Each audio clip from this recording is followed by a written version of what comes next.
Jesus como rei. Nós temos essa liberdade, porque se ele é rei sobre minha vida, é porque eu permiti que ele fosse rei. Então nós estamos coroando Jesus como rei em nossas vidas. Ele é rei por si só, mas na minha vida, se eu permitir, então nós podemos sim coroá-lo como rei em nossa existência. Porque quantos estiveram aqui na quarta-feira passada? Levanta a mão para mim. Algumas pessoas. Então você ouviu a citação do Salmo 63, 1, um pouquinho diferente? Queria começar com esse salmo.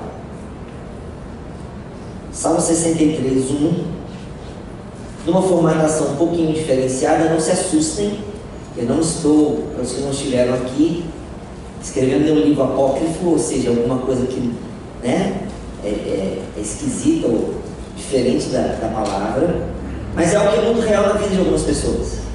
Algumas pessoas resolveram coroar, ou melhor, e vocês vão ver alguns exemplos disso hoje, por terem contato com algum tipo de droga, principalmente o crack, que é o nosso foco na noite de hoje, eles coroaram a droga como rei em suas vidas, como dono, como senhor das suas vidas. Todo mundo abriu aí? Você está com a sua Bíblia? Salmo 63, 1. Alguém pode ler bem forte aí para mim, na versão que está escrita aí na sua Bíblia? Ó Deus, tu és meu Deus, eu te busco intensamente, a minha alma tem sede de ti, todo o meu ser anseia por ti, numa terra seca, exausta e sem água. Lindo esse salmo, não é? A minha versão diz assim: ó Deus, tu és o meu Deus forte, eu te busco ansiosamente, a minha alma tem sede de ti, meu corpo te almeja, como terra árida, exausta e sem água. É um desespero enorme por Deus, é uma necessidade intensa por Deus. E aí eu fiz uma brincadeira e pedi às pessoas para mudarem o primeiro Deus desse texto. A gente vai ler esse texto trocando o primeiro Deus, e no lugar desse primeiro Deus a gente vai escrever droga, no caso especificamente hoje o crack. Então vamos ao invés de ó Deus, ó crack, e o resto continua tudo igual, e ver o sentido que essa frase, que esse texto vai fazer a partir dessa modificação. Se nós colocássemos assim: ó crack, tu és o meu Deus forte, eu te busco ansiosamente, a minha alma tem sede de ti, o meu corpo te almeja como terra árida, exausta, sem água. Faz algum sentido isso? Para quem está lá fora usando pedra? Para quem? Irmãos, hoje eu estava conversando com a minha esposa e vendo algumas reportagens que falavam sobre crack. A gente estava conversando sobre o desespero de algumas famílias, sobre a destruição de algumas famílias. E vocês se lembram de uma reportagem? Uma não, algumas já foram nessa mesma direção, de mães que acorrentaram seus filhos. Como é que você adjetivaria a atitude dessa mãe? Oi? Corajosa. Ela teve a coragem de tomar uma decisão, porque se o Estado não toma, se a igreja não toma, se as pessoas que têm condições de auxiliar aquele menino, de interferir de alguma forma, ele não fazem, ela precisava tomar uma decisão, e ela foi corajosa em tomar a decisão de acorrentar o seu filho. A irmã aqui falou corajosa, mas o que? Desespero. Desespero, eu não sei o que fazer, eu sei que eu posso ser presa por ter acorrentado meu filho, porque isso me dá problemas com o conselho tutelar, com uma série de instâncias, mas eu prefiro correr o risco do que ver o meu filho por aí correndo risco. Insanidade, queridos, é o que se estabelece quando uma pessoa começa de alguma forma a ter contato com o crack. O crack é uma desgraça. Tá certo? Total e absoluta. Os químicos, como são chamados dentro da organização, dentro da empresa, dentro da firma chamada crime organizado, os químicos ficam procurando modificações, eles ficam procurando alternativas cada vez mais baratas e cada vez mais potentes, para que o lucro na ponta seja cada vez maior. Por exemplo, eu vim de uma cidade chamada Macaé. Em Macaé, nós temos alguns tipos de cocaína. Não tem cara cocaína. Tem lugar que você chega branco ou preto, maconha ou cocaína. Lá em Macaé, você tem, numa facção chamada ADA, o Amigo dos Amigos, um tipo de droga que o cara que era chamado de El Químico, hoje esse cara está... Porra, nem sei. Ele estava preso, mas acho que já está morto. Esse indivíduo, ele fez algumas misturas à cocaína. Então ele começou a misturar alguns remédios para cavalo, ele começou a misturar alguns tipos de medicamentos à cocaína. Ele socava esses medicamentos, misturavam com a cocaína e viam que o efeito da cocaína era potencializado. Então tinham dois tipos de capa preta e o capa vermelho.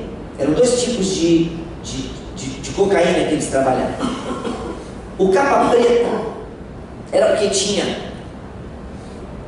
remédios de tarja preta associados à composição, e também, segundo algumas pessoas, porque quando eles recebiam a carga, vinha um cara e aí recebia lá um Exu de capa preta, e a expressão que eu vou usar é esquisita para nós, mas é isso que eles queriam fazer, e abençoavam aquilo que estava acontecendo.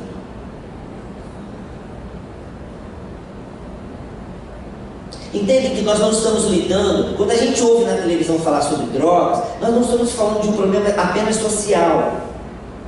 Em algumas dessas quartas-feiras, semana que vem eu devo falar mais especificamente para famílias, do problema das drogas na família.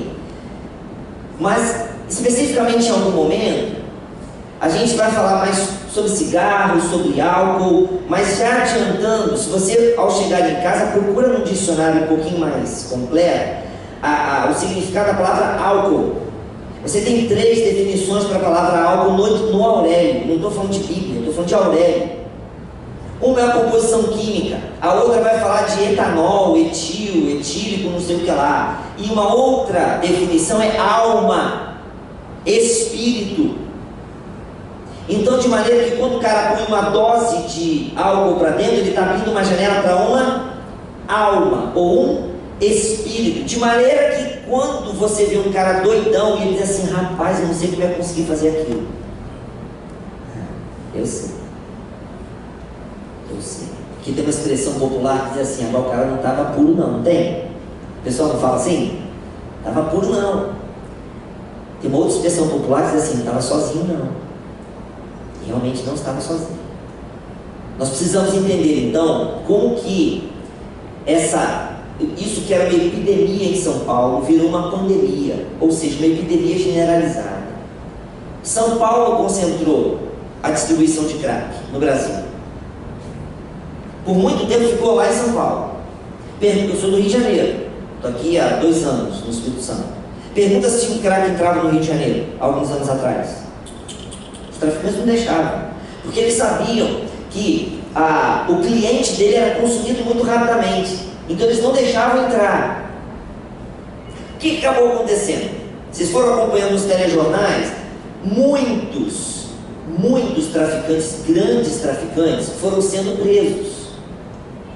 E ao serem presos, eles eram encaminhados para alguns presídios chamados de quê? Segurança máxima. Então todos os traficantes do Brasil, os maiores, eram concentrados num determinado local de segurança máxima. Daí a Polícia Federal começou a fazer investigações e tudo mais, e começaram a prender muitas cargas de maconha e muitas cargas de cocaína. De forma que, o que aconteceu? Começou a faltar maconha e cocaína no Rio de Janeiro. Só que os grandes traficantes do Rio já tinham contato com grandes traficantes de São Paulo. E aí, eu estou simplificando a história, mas os traficantes do Rio entraram em contato com os traficantes de São Paulo e disseram, poxa, manda uma carga para mim de maconha e cocaína, porque fizeram uma grande apreensão aqui, eu estou sem produto para vender. O que o pessoal de São Paulo fez? Eu mando maconha, mando cocaína, mas eu só mando se for uma carga de quê? De crack junto. Se a carga de crack não for, não mando nada. E os caras abriram para que o crack chegasse ao Rio de Janeiro e chegou a todos os estados brasileiros com muita força. O crack é um problema mais sério do que a gente imagina.